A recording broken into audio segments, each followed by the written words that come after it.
The woman in 16A seemed ordinary, sipping water, blending into the background perfectly. But when Flight 447's engines died at 37,000 feet and passengers screamed into oxygen masks, nobody knew the quiet stranger was Commander Viper Reeves, the ghost whose legendary call sign would make F-35 stealth fighter pilots break protocol and salute mid-air while she saved 216 lives using skills that turned impossible crashes into legendary landings that fighter pilots still whisper about in ready rooms. Before you watch full story, comment below from which country are you watching. Don't forget to subscribe for more amazing stories. The morning sun cast long shadows across the tarmac at Ronald Reagan Washington National Airport as Flight 447 prepared for departure to San Francisco International on what meteorologists were calling a perfect flying day across the continental United States. It was Tuesday, the 17th of September, and the autumn air carried that crisp clarity that pilots love, with visibility extending for miles and scattered clouds at 20,000 feet that looked like cotton balls suspended in an impossibly blue sky. The Boeing 737 had arrived from Denver 2 hours earlier, been serviced and refueled, and now sat at Gate 14 in Terminal B with 216 passengers boarding through the jetway in that familiar choreographed chaos of rolling suitcases, crying babies, and travelers jockeying for overhead bin space. Business travelers in crisp suits moved with practiced efficiency toward their seats while families with small children struggled down the narrow aisle, and flight attendants smiled with professional warmth while directing passengers and stowing bags that people insisted were carry-on size despite clearly violating every dimension restriction ever created. Nobody paid any attention to the woman settling into seat 16A near the emergency exit row on the left side of the aircraft. She was perhaps 38 or 39 years old, with shoulder-length dark brown hair pulled back in a simple ponytail and wearing faded blue jeans with a plain gray pullover sweater that looked like something purchased at Target or Old Navy during a weekend shopping trip. Black-framed reading glasses hung on a chain around her neck, and she carried a worn canvas backpack that she stowed carefully under the seat in front of her before buckling her seatbelt and pulling out a paperback book with a garden scene on the cover. Everything about her screamed ordinary, unremarkable, forgettable. The businessman in 17C, a pharmaceutical sales representative named Marcus Chen who traveled this route twice monthly, glanced at her briefly as he took his aisle seat and made the kind of polite small talk that strangers make when forced into proximity for 5 hours. "Heading home or traveling for work?" he asked while loosening his tie. The woman smiled pleasantly, the kind of smile that reached her eyes but revealed nothing. "Just heading home after visiting family in D.C., she replied, her voice soft with a slight accent that could have been from anywhere in the Midwest.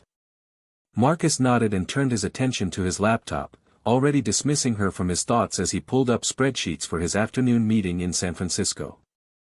The flight attendant working first class, a veteran named Patricia Summers who had been flying for Delta Airlines for 22 years, moved through her pre-flight routine with the automatic efficiency of someone who could do this job in her sleep. She barely glanced at the woman in 16A when offering the standard beverage service before departure. "Can I get you something to drink while we're still at the gate?" Patricia asked, her eyes already moving to the next row. "Just water, please, no ice," the woman replied quietly. Patricia handed her a plastic cup filled from a bottle without making eye contact, her mind already cataloging the demanding passenger in row 12 who had already complained about the temperature and the location of his seat and the fact that his upgraded meal option was not available. The woman in 16A took the water with a quiet thank you and returned to her book, and Patricia moved on without a second thought, completely unaware that she had just served water to someone who had been personally decorated by 3 different presidents and whose tactical innovations in stealth fighter operations had fundamentally changed how the United States Air Force conducted air superiority missions in denied airspace. Her real name was Commander Jessica Viper Reeves, though nobody on this flight knew that, and she had spent the last 4 days in Washington, D.C. being debriefed by Pentagon officials and defense contractors about next-generation fighter capabilities that would not enter service for another decade. She was on terminal leave from the Air Force after 16 years of service, with her official retirement date set for October 1, just 2 weeks away. The meetings in Washington had been exhausting, filled with generals asking her opinion on weapons systems and flight characteristics and tactical scenarios, treating her with the kind of deference usually reserved for 4-star officers despite the fact that she had retired as an O5 commander. Her last assignment had been as commanding officer of the 422nd Test and Evaluation Squadron at Nellis Air Force Base in Nevada, where she had led a unit responsible for operational testing of the F-35 Lightning II Joint Strike Fighter in its most advanced configurations.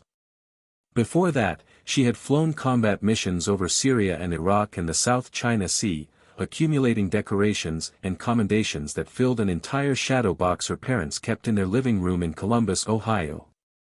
Her call sign, Viper, had been earned during her first combat deployment when she had successfully prosecuted 7 enemy aircraft in contested airspace during a single mission that had lasted 4 hours and pushed her F-35 to performance limits that engineers insisted were impossible.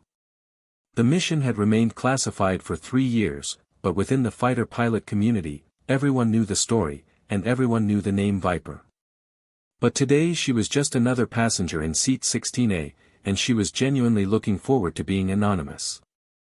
The past 16 years had been a relentless grind of training missions and combat deployments and test flights that pushed experimental aircraft to their breaking points while she documented every vibration and system anomaly for engineers who would spend months analyzing her reports.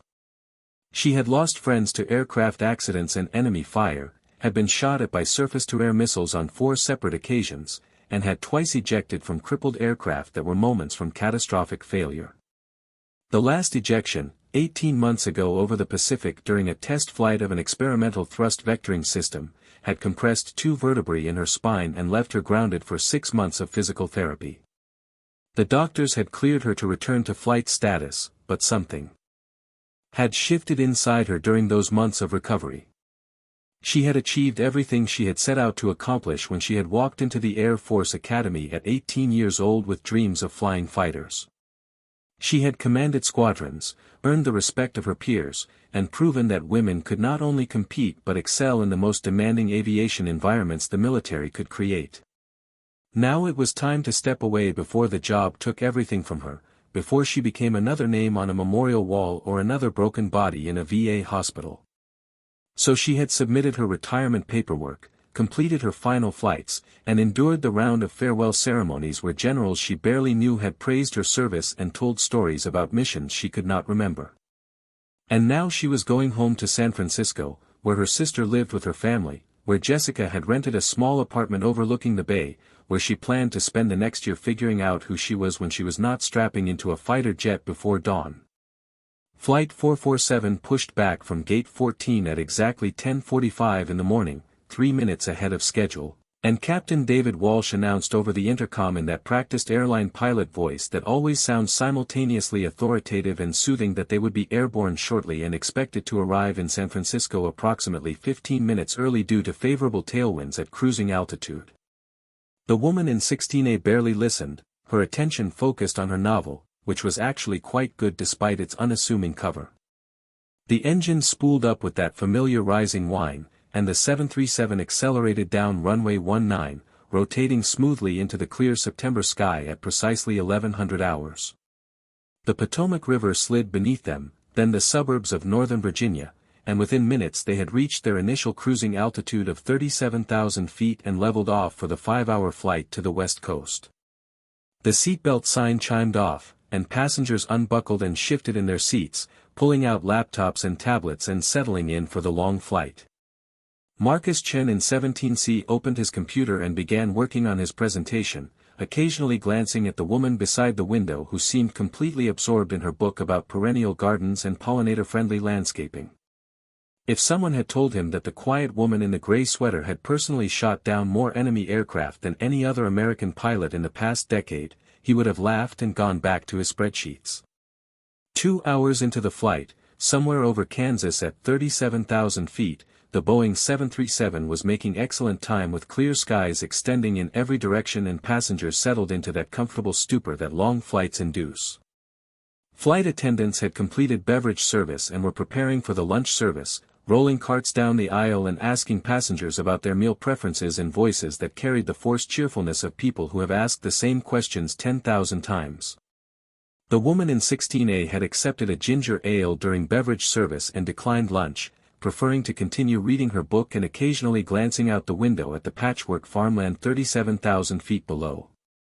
She had flown over this part of the country hundreds of times, though usually at much higher altitudes and much faster speeds, and she found something peaceful about watching America slide by beneath her without having to monitor threat radars or coordinate with air traffic controllers or worry about fuel consumption and weapon status. For the first time in 16 years, she was genuinely relaxing during a flight, and it felt strange and wonderful. In the cockpit, Captain David Walsh and First Officer Sarah Morrison were equally relaxed, the autopilot handling the routine cruise portion of the flight while they monitored systems and chatted about weekend plans. Walsh was 54 years old with 26 years of airline experience and over 15,000 flight hours, the kind of captain that passengers instinctively trusted when they heard his voice over the intercom. Morrison was 32 and had been promoted to first officer 2 years earlier after flying regional jets for 5 years, and she was loving every minute of her career progression. They had flown together twice before and had developed the kind of easy professional rapport that makes long flights pass quickly. Walsh was telling a story about his daughter's college graduation when the master caution panel lit up with amber warnings, and both pilots immediately fell silent and focused on their instruments. "What do we have?" Walsh asked, his voice calm but sharp as his eyes scanned the engine instruments. Morrison was already pulling up systems diagnostics on her display. "Number 2 engine oil pressure dropping, temperature rising," she reported, her hands moving across controls with practiced precision. Walsh nodded and reached for the radio to notify air traffic control of a potential mechanical issue when the number 2 engine fire warning activated, bathing the cockpit in red light and triggering an alarm that demanded immediate action. "Engine fire, number 2, Morrison called out, already reaching for the fire suppression controls. Walsh's hand moved to the engine shutdown controls as he had done in countless simulator sessions but only twice in actual flight over his entire career. "Shutting down number 2, discharge fire bottle," he commanded, and Morrison acknowledged while executing the procedure.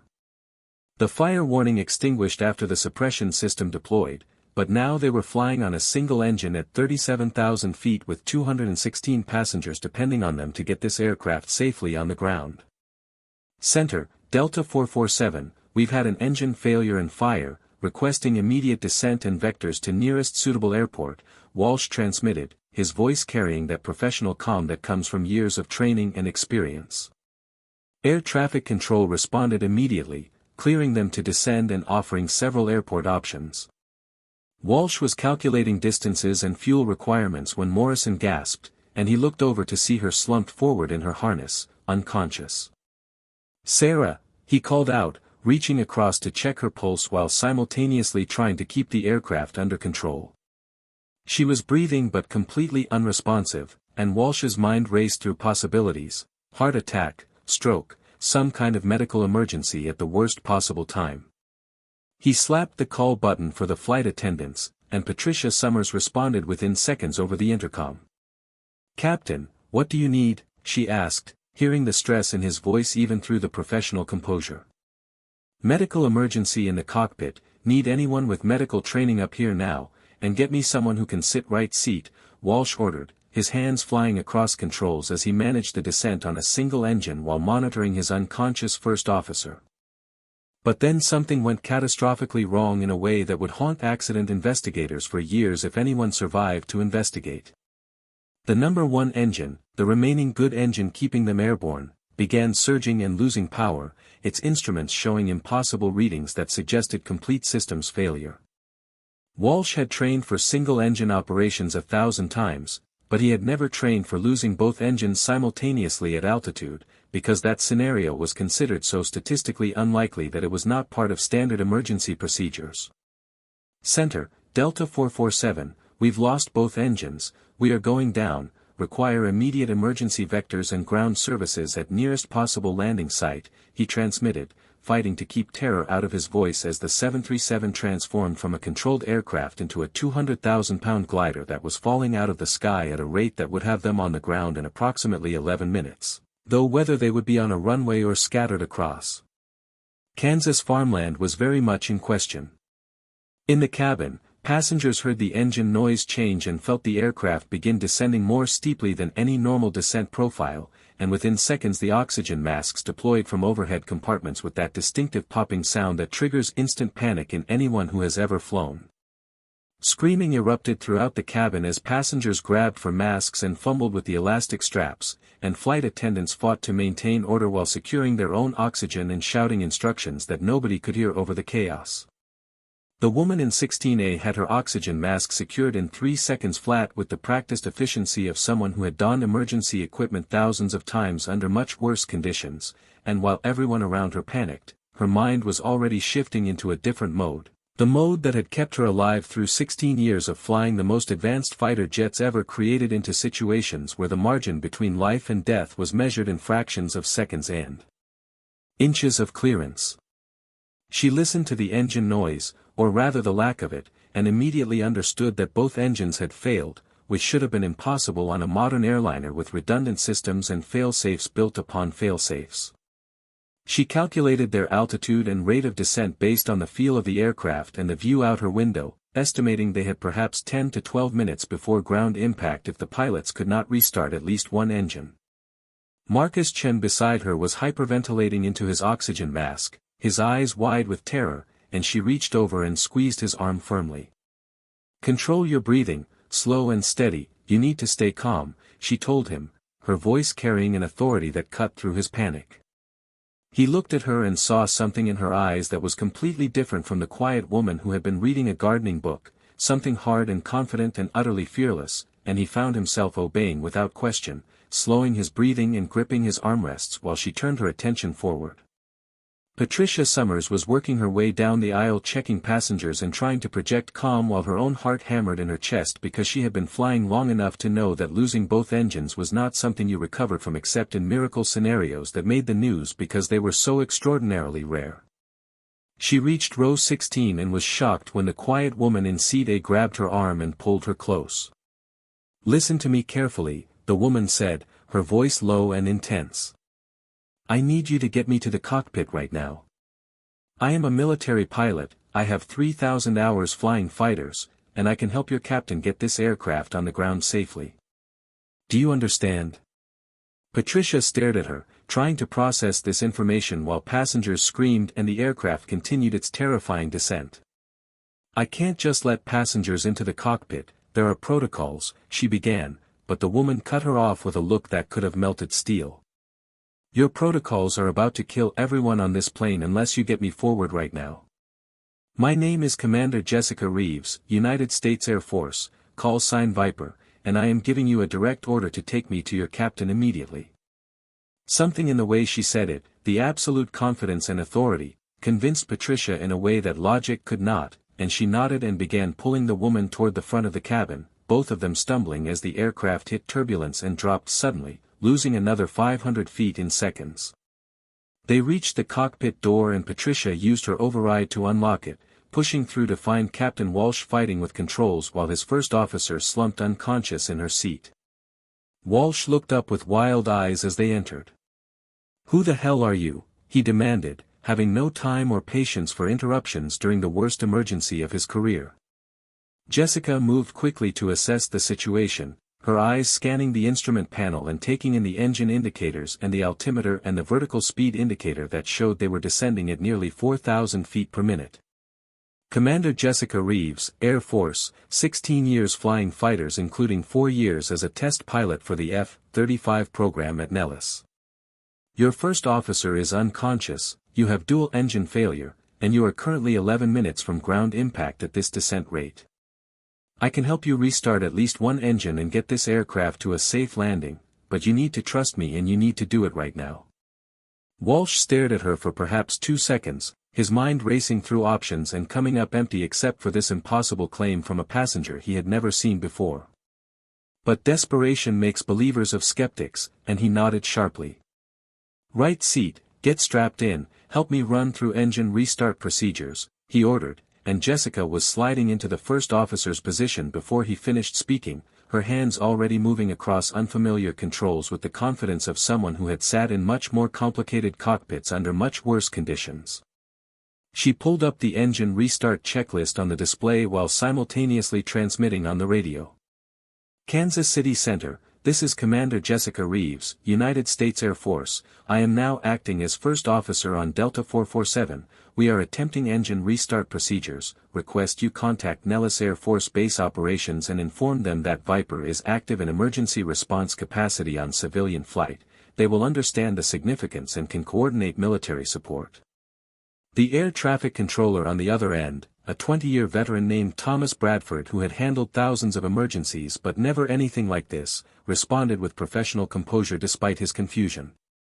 Delta 447, copied. I am contacting Nellis Operations now. Stand by for military coordination. You are currently cleared direct to Wichita Eisenhower. Runway 19 left is being cleared for emergency landing. Emergency services are rolling. You have priority handling. Jessica acknowledged while running through restart procedures with Captain Walsh, their hands flying across controls as they attempted to windmill start the engines using airspeed to rotate the turbines and reignite combustion. The number 1 engine caught and spooled up briefly before surging and failing again, and Jessica frowned as she studied the fuel flow indicators and temperature readings. You have contaminated fuel, she announced, her voice certain. Both engines are getting bad fuel, probably water contamination from refueling in Denver, which means restart is going to be nearly impossible at altitude. We need to descend faster to get into denser air for windmill starts, and we need to calculate a glide profile that gets us to Wichita without power. Walsh looked at her with something approaching awe because she had diagnosed in 30 seconds what he had been unable to figure out in 10 minutes of panic, and he immediately adjusted their descent profile while Jessica pulled up charts and began calculating glide ratios and wind corrections and approach angles using mental mathematics that would have impressed aerospace engineers. They had descended through 20,000 feet now, and the Kansas farmland below was clearly visible and approaching far too quickly. Jessica transmitted again to Kansas City Center. We are attempting landing at Wichita. Request full emergency response and request you inform Nellis that Viper needs F-35 tactical support for emergency coordination. I need fighter escort to manage airspace and provide real-time telemetry support. The controller acknowledged, though his confusion was evident, because nobody had ever requested fighter escort for a civilian emergency landing, but he relayed the request to military channels and waited for a response that came faster than he could have imagined. At Nellis Air Force Base in Nevada, the operations center erupted in activity when word came through that Commander Jessica Viper Reeves was active in an emergency response capacity on a civilian aircraft that was currently attempting an emergency landing with dual engine failure. The duty officer, a major named Raymond Foster who had flown with Viper during her time commanding the 422nd Squadron, immediately authorized the scrambling of 2 F-35 Lightning II fighters from the alert status birds that sat ready for immediate launch 24 hours a day. Within 6 minutes of receiving the notification, 2 F-35s piloted by Captain Michael Torch Henderson and Captain Amanda Smoke Williams were airborne and pushing their stealth fighters to supersonic speeds across the western United States toward Kansas, receiving real-time updates on Delta 447's position and status. Both pilots knew Viper by reputation even though they had never flown with her directly, because every F-35 pilot in the Air Force knew about Viper, the legend who had written half the tactical manuals they studied and whose combat record was used as the gold standard in fighter weapons school. Back in the cockpit of Delta 447, Jessica and Captain Walsh were managing a controlled glide toward Wichita Eisenhower Airport, now visible on the horizon approximately 40 miles away. They had descended through 8,000 feet and were still losing altitude at 3,000 feet per minute, and Jessica's calculations showed they would arrive at the airport with perhaps 500 feet of altitude remaining, which would give them exactly one chance to get the approach correct or they would undershoot the runway and impact in the residential area surrounding the airport. She was coordinating with air traffic control and simultaneously coaching Walsh through the approach profile when her radio crackled with a transmission on military frequencies that she had not expected. Delta 447, this is Venom Flight, 2 F-35s currently 20 miles out and closing on your position. We are here to provide tactical support. Viper, this is Torch Henderson. Nellis sent us to bring you home, ma'am. Tell us what you need. Jessica felt emotion surge that she pushed down ruthlessly because there was no time for sentiment when death was 11 miles away and approaching rapidly. Venom Flight, good to hear friendly voices. I need you to coordinate with Kansas City Center and run interference on all airspace traffic, clear us a corridor straight into Wichita runway 19 left, and I need real-time telemetry confirmation on our glide path because I am working with instruments I have never trained on in an aircraft I have never flown before. Stand by for data link. She began transmitting aircraft position and performance data to the F-35s, whose advanced sensors and computing systems could calculate approach profiles with precision that civilian instruments could not match. Within seconds, Torch Henderson confirmed their glide path and provided corrections that Jessica relayed to Captain Walsh, who was flying the crippled 737 with a skill born of thousands of hours of experience and a determination not to let his passengers die today. The two F-35 Lightning II fighters slid into formation on either side of the descending airliner, and passengers who had been praying or crying or sitting in numb shock suddenly saw stealth fighters flying alongside them, close enough that they could see the pilots in their cockpits. The sight triggered a wave of confusion and renewed panic because nobody understood why military fighters were escorting a civilian aircraft that was about to crash, but in the cockpit, Jessica was using the F-35s as her eyes and her backup brain, calling out adjustments and receiving confirmation on every decision she and Walsh made. They descended through 3,000 feet with the runway now clearly visible ahead, and Jessica made the critical decision to lower the landing gear despite knowing it would increase drag and steepen their descent because landing gear up would turn the landing into a fatal crash even if they reached the runway. Gear down, Walsh commanded, and Jessica activated the controls, feeling the aircraft shudder as the massive wheels deployed and locked into position. Their descent rate increased immediately, and Jessica recalculated frantically.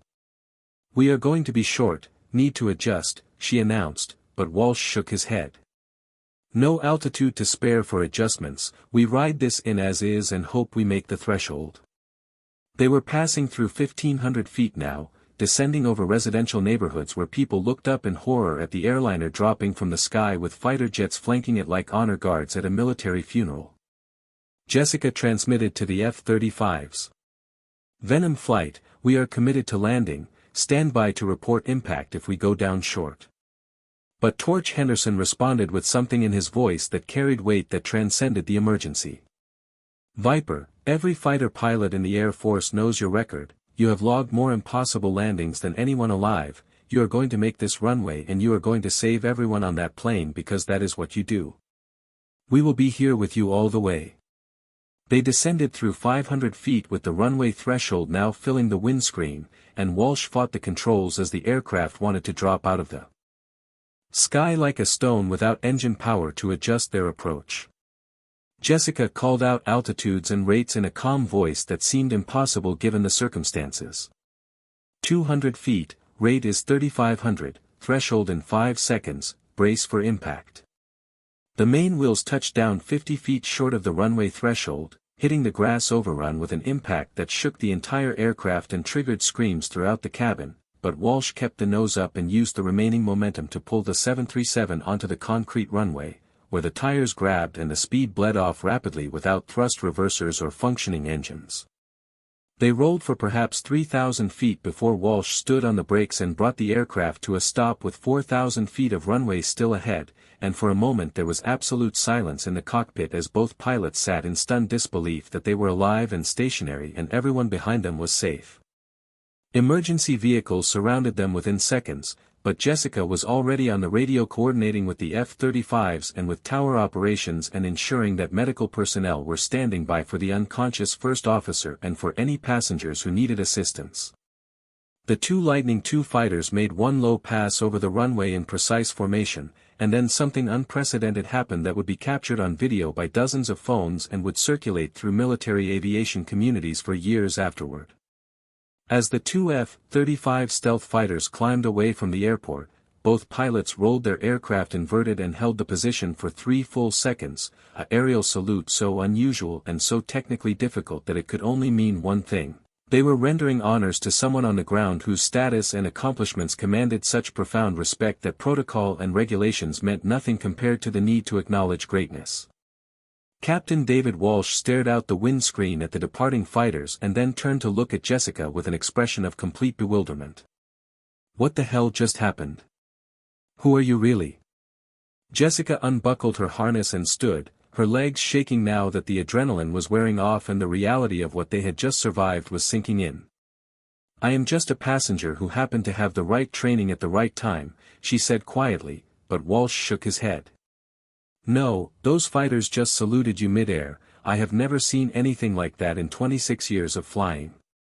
"They saluted you?" Jessica looked at him and allowed a small smile. "My call sign is Viper. In military aviation circles, that name carries certain weight.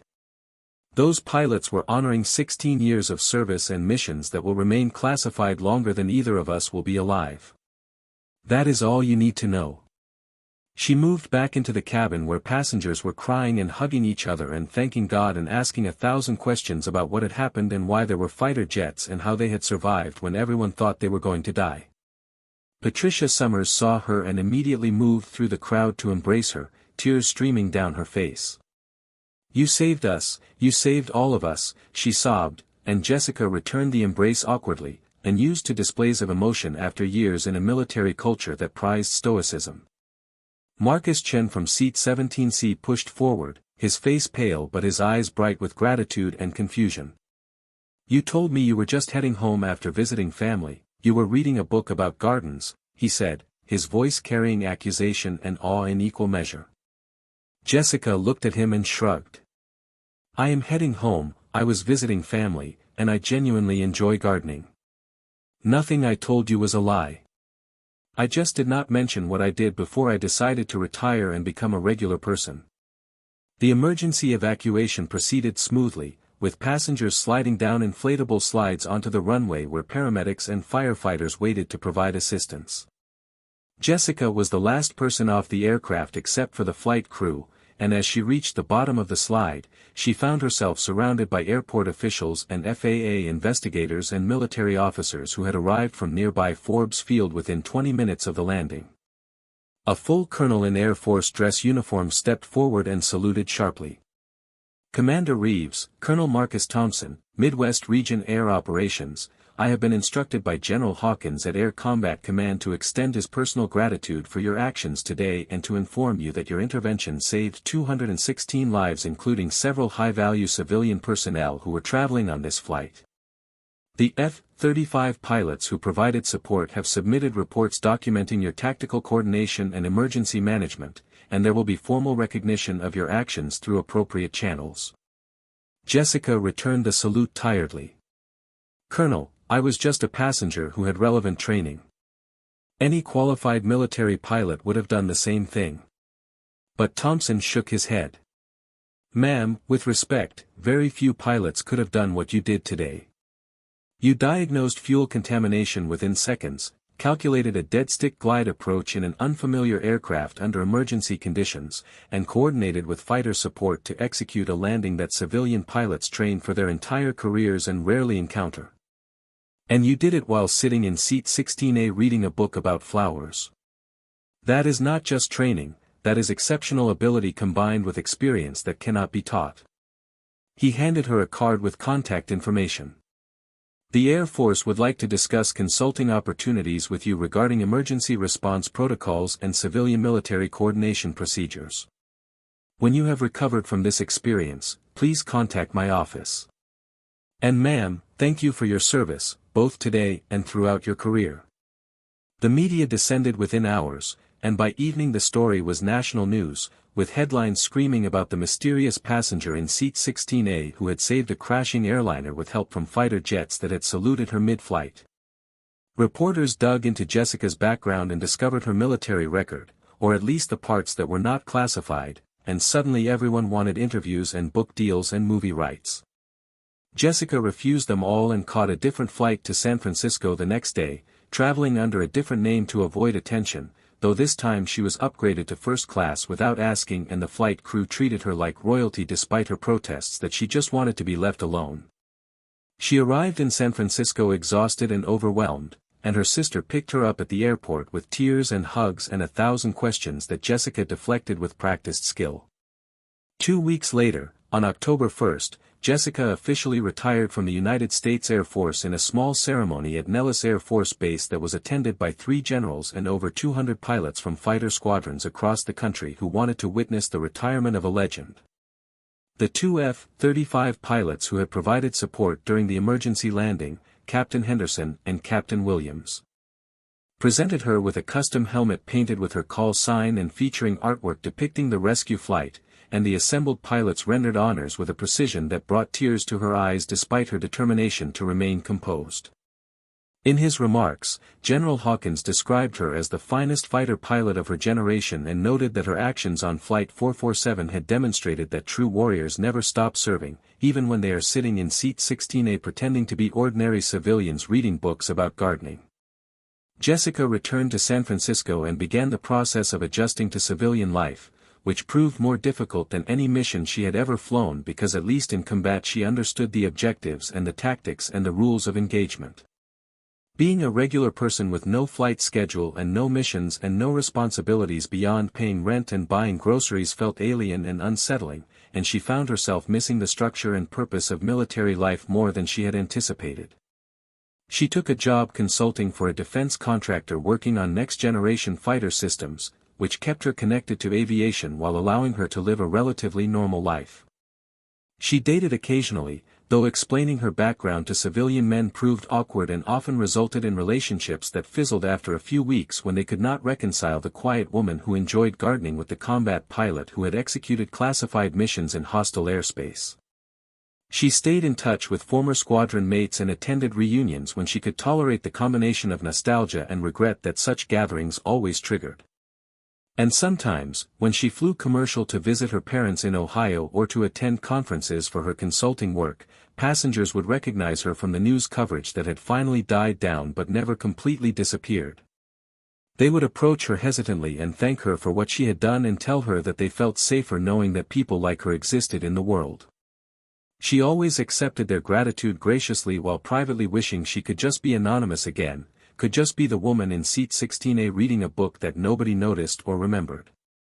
Because that was the paradox of her entire career and her entire life, she had spent 16 years becoming the best at something that required absolute excellence and total commitment, had earned a reputation that made fighter pilots salute her mid-air, had saved hundreds of lives through skill and experience and determination that bordered on supernatural. But all she had ever wanted was to be normal, to be ordinary, to be the kind of person who could sit in Seat 16A without anyone paying attention, could read books about gardens without having to explain that she also knew how to employ air-to-air missiles in beyond visual range engagements or execute emergency landings in aircraft she had never flown before. She wanted to be both things simultaneously, the warrior who had earned the call sign Viper and the quiet civilian who just wanted to be left alone, and she was still figuring out how to reconcile those identities when she was not 37,000 feet above Kansas with engines failing and death approaching and fighter jets flanking her in tribute to everything she had been and everything she would always be, no matter how hard she tried to leave it behind.